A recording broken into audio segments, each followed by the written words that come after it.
Hey guys, and welcome back to this channel. In this video, I'll be showing you guys how you can go trick-or-treating in 99 Nights in the Forest. As you can see, I grabbed this candle. You can get it. There's a lot of ways you can get it. This is me just struggling to bring it.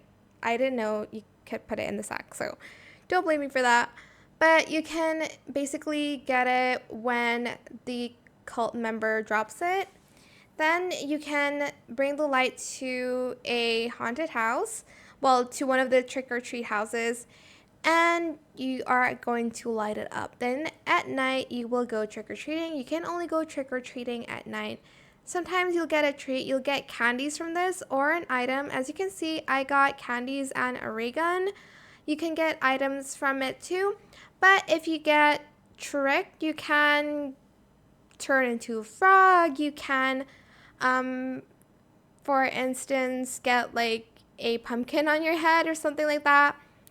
And you, your controls can also be like inverted, which is pretty funny, but that is pretty much it. I hope it was helpful for you guys. Don't forget to like, comment, share, and also subscribe to this channel if you haven't done that already.